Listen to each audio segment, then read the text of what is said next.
We didn't have to go out there, kiss babies, shake hands. We didn't have to do no stomping on the ground. We didn't have to do none of that. And business was coming in and flowing.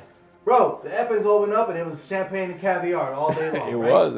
You know, there was a time when that was it, but there was also a time when we first started in this game and the purchases where it wasn't like that. Welcome to another episode of Lending Lounge. Good afternoon, Jose. Good afternoon, my brother. Today we have to talk about, let's talk about wins and some gripes. All right. More wins than gripes, Okay. but I'm going to start with the gripes first just to get them out the way. I'm going to do one gripe and then no more gripes. Let's go. This is for you, Mr. Potential Home Buyer. Don't waste my time, your realtor's time, if you know you don't have a job, if you know your credit score is not favorable, and demand our time to do a loan. Yes, I will help you, but it's on our time. It can't be like McDonald's or Burger King, your way, right away. Know that if you don't have a job, you don't qualify. Like, you don't have money, you don't have a job, and you don't have credit. Why are you blowing up your realtor? Why are you blowing us up? Like, we're going to need to bring back common sense. I'm going to need some common sense back into this world. It's not so common, but it's the reality. I mean, you know, you need some sort of income. If you don't have any income, it doesn't matter if it's Social Security, it doesn't matter if it's retirement, disability. You know, if you don't have a job and you don't have anything else to back you up, there is no loan. Like, there's nothing we can do. You know, you need a history of work. You know, like, you need 2 years work history. Like, bottom line, whether you're self-employed or not. You know, you work for a company, you need 2 years of work history. Now, I understand there's certain situations where, let's say you went on maternity leave and you were out for a long period of time because you were taking care of children, and now you come back into the workforce. Hey, that's fine. Make sure you had a 2 work history before you went on maternity leave. You know what I mean? So there are things that we can work with and things that we can't work with. But there are a lot of clients out there that have high expectations and they are not ready. And what I do with those clients, you have to put them on the back burner. Hey, I'm gonna put a plan of action in place for you to get ready. But don't call me every day, every hour on the hour, because you have to change things in your life before we can make those changes for you and for the betterment. Obviously, we want to get everybody into a house, but not everybody deserves a house right this moment. You know, one of my mentors always said that, and that's the guy that's sitting right next to me. He always told us in the office, everybody deserves a house, but that doesn't mean that everybody's going to get a house right now. And that's bottom line. So again, just a little bit of common sense is all I'm asking. It's my gripe for the week. Yeah. Like, there's no names, and I'm not trying to bash the person right.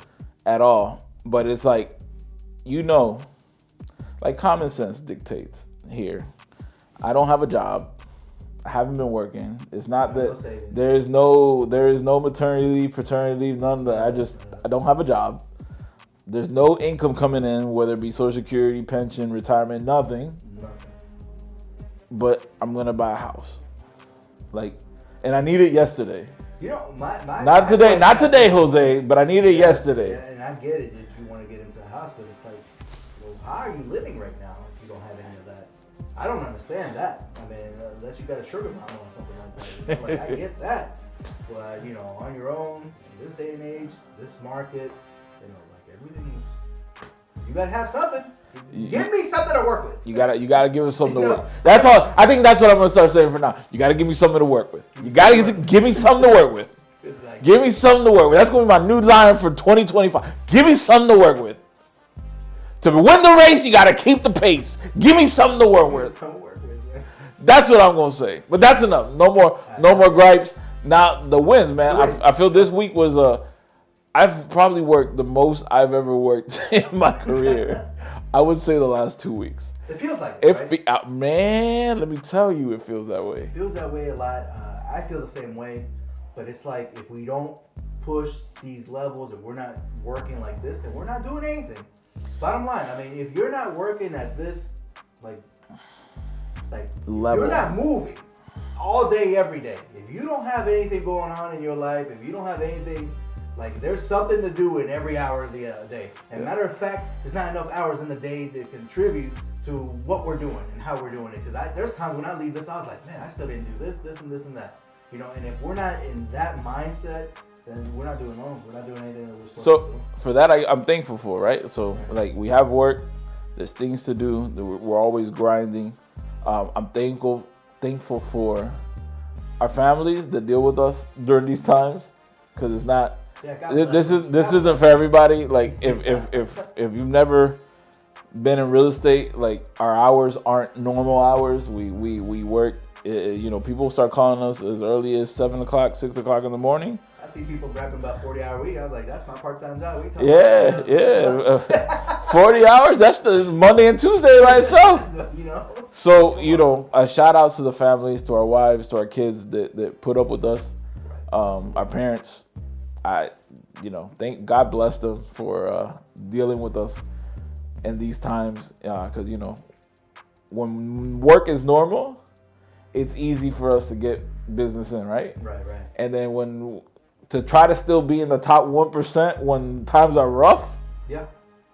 Like, it's like triple, quadruple the effort. Let me tell you what's funny. I had the same conversation with a realtor yesterday, actually, and she was like asking me questions like, how are you guys doing it? How's the market going for you and everything? And I was like, listen, I'm working. There's business to be made. There's 1.7 trillion. 1.7 trillion this year alone in mortgages. Like, I'm working. I'm trying to get 1% of that. And if I'm not doing that, then I'm not doing something in my life, right? Oh. And it's like the people who came into this business, let's say after COVID, 2020, when business was coming in, we didn't have to go out there, kiss babies, shake hands. We didn't have to do no stomping on the ground. We didn't have to do none of that. And business was coming in and flowing. Bro, the Effins opened up and it was champagne and caviar all day long. It was. There was a time when that was it, but there was also a time when we first started in this game and the purchases where it wasn't like that. It was grinding. It was going out there networking. It was out there stomping the yard, looking at different builders, looking at different agents, trying to make these relationships. Get the donuts here and there, like everything. Do seminars, do networking events, do so much. We had to put all that effort in. Say all that we did all that back then to allow us to continue working to this day, even through the rough times. We're still number 1%. I'm so proud of that. It's like there are loan officers that didn't even close not one loan last year. 75% of real estate agents didn't even close a loan. They didn't close not even one loan. Because those are the people that came in at a time where it was great and they didn't have to work. Now people that are actually closing loans, people who are actually doing loans, are people who have been grinding. And if you're not on that grind,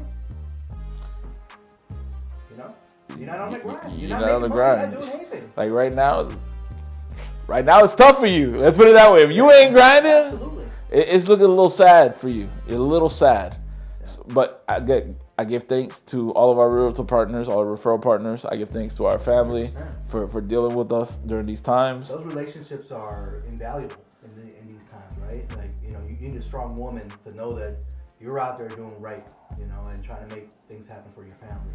You need a strong, agents, those people who are out there grinding just as hard as you're grinding. Yeah. I always talk about, we're like a lion pride, right? We're lions, and we have our pride, and then the pride is the realtors that we work with. They're part of our pride. They're the ones that are out there hunting for these clients, and we're the ones making it happen for them as well. So it's like one of these things where these relationships that we build up, invaluable to me.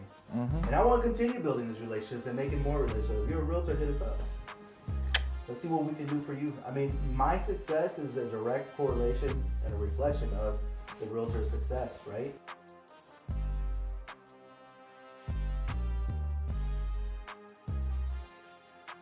That's why I always tell all my realtor partners, I'm not good at what I do unless you guys are good at what you do. Yeah. And that's it. That's another episode of Lending Lounge. Closes are made simple.